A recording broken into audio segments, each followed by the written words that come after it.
ସାଙ୍ଗମାନେ ଏବେ ତ ଆମର ଖରା ଦିନ ଚାଲିଛି।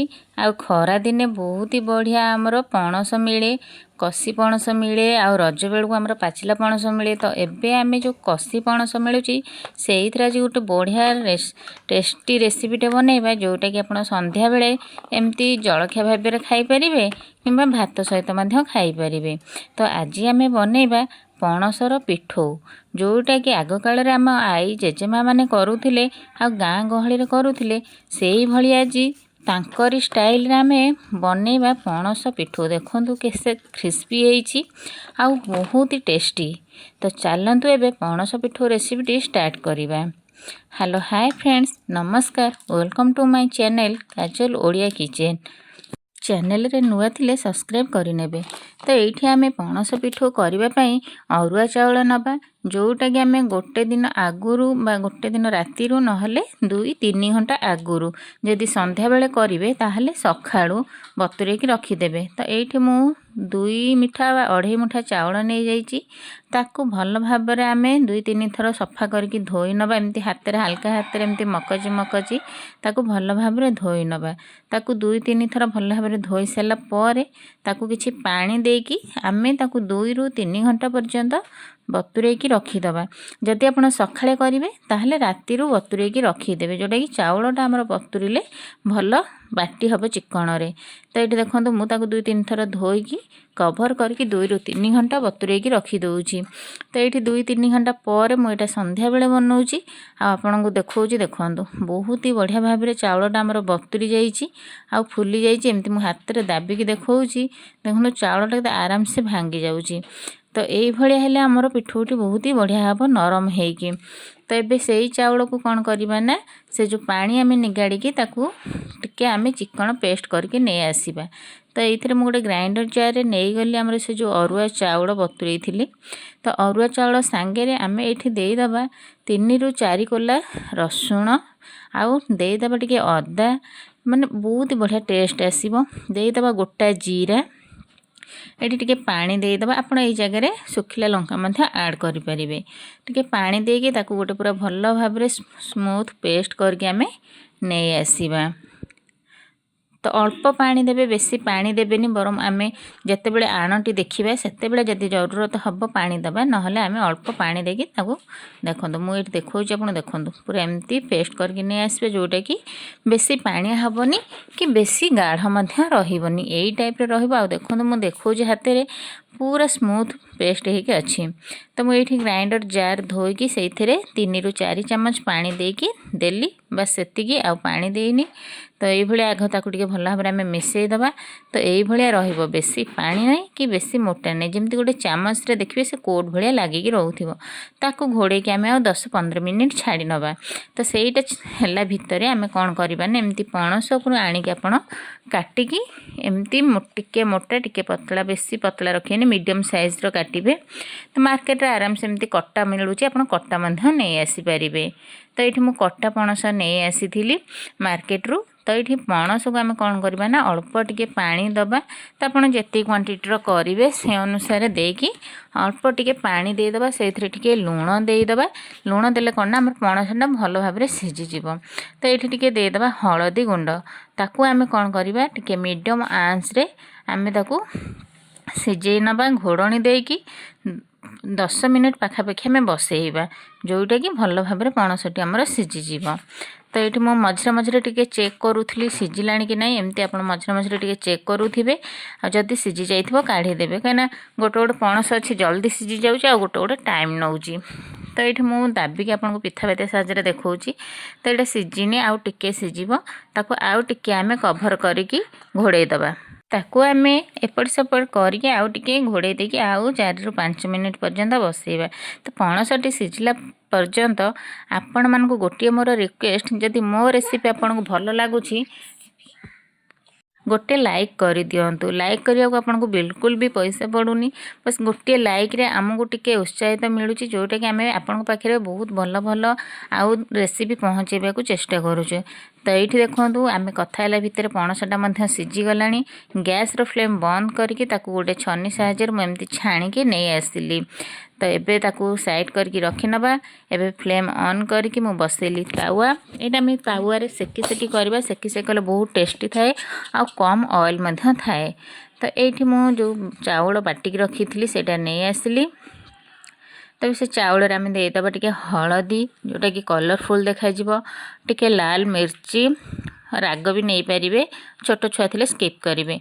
आउ टे मुझे नहीं गली धनिया पाउडर आउ टे ये पूरा देखो कलर कलर देखापी टे मुझे गली पूरा लाल लंका गुंड। तेल ये आखि की जो जिनसा सुंदर देखा जाए ना, सेटा इच्छा नथिले भी खाइबा को इच्छा हुए।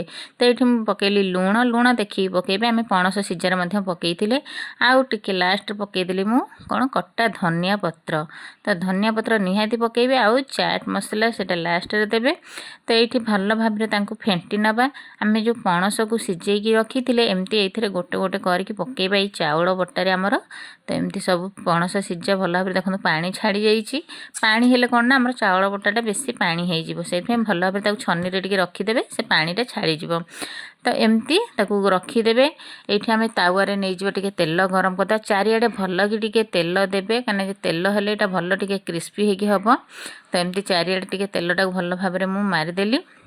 तापर आम जो पणस को रखी थे चाउल गोलैकी सेटा को एमती देवे। आप हाथ में आनीपारे, एमती चामच साहाय्य। तो एमती चामच देले कौन ना तार आणटा टे आसो आईटा बहुत टेस्टी लगे खावाई। तो ये देखो मुझे सब गोटे गोटे करके पणस गुराक रखीनेबी। ताऊपर आउ टे तेल बुले दबा। फास्टा टे तेल अधिक लगे कहीं क्रिस्पी हाँपाई ताकू कभर करदे 2 मिनिट। 2 मिनिट पर देखो आमर बढ़िया भाव में पूरा हो जाइए तलपटटा गोल्डन ब्राउन एमती गोल्डन है पर्यंत ताकू टिके कभर करदे कौन ना तार स्मेलटा रही आउ टिके भल चाउलटा टिके सीझी। तो एपटे देखो मुझे लेउटेकी आपको देखो देखो केते बढ़िया पूरा गोल्डन हो जाइए आउ केते सुंदर भी लगुच देखापी। आपण मैंने जानी ना जो जिनसा आखि की सुंदर लगे से खायापी भी इच्छा नथिले खाइबा को इच्छा हुए।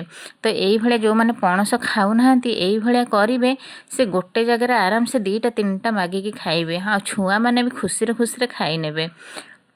तो एमती एपट सेपट करके 2 पट जाक करके लाल कर नबा। टे लाल करके काढ़िले ना भल लगे क्रिस्पी हम तो बहुत टेस्टी लगे। तो एपट सेपट कर देखो पूरा 2 पट साइड मोर पूरा लाल हो गला पणस। एबे ताको आमे काढ़ी नबा।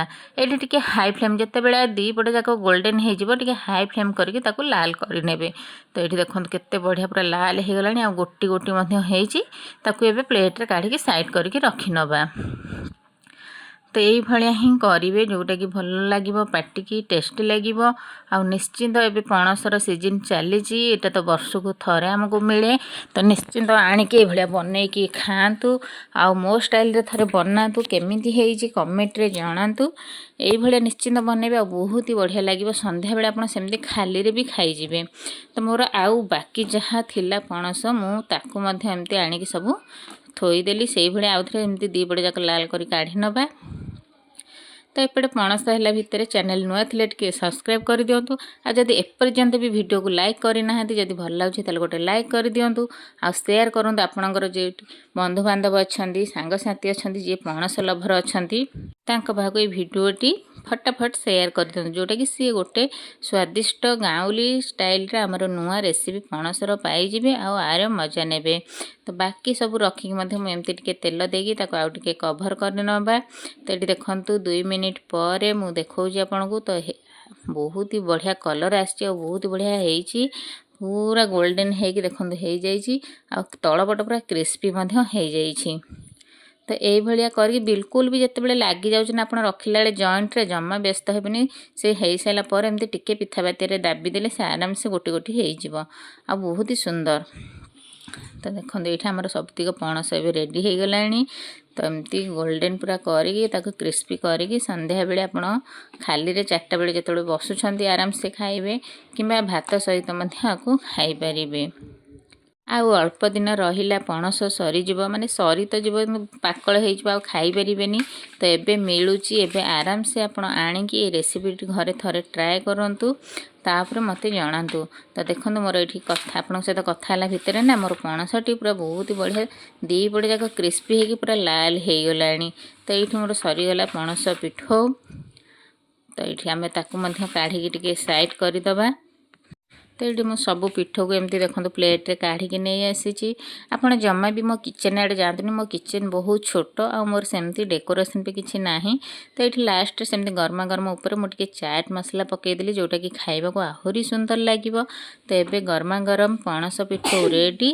ताकू एमती सर्व करंतु। आपण टमाटो सॉस सहित खाईपर आ जेहेतु चाट मसला पड़ी चटपटा लगे आप एमती खाली खाईपर। तो एमती खाई केमिति मते कमेंट रे जणातु। चैनल नुआ थिले टिके मन करके सब्सक्राइब करदेबे। मो रेसिपी जदि भल लागुछि त लाइक करिवे। आउ कौन रेसिपी आनिबे आपण मानक पई सेटा मते कमेंट रे जणैले मो चेष्टा करबी आपण मानक रे पहुंचेबा पई। तो देखाबा न्यू रेसिपी सहित से पर्यंत टाटा बाय बाय।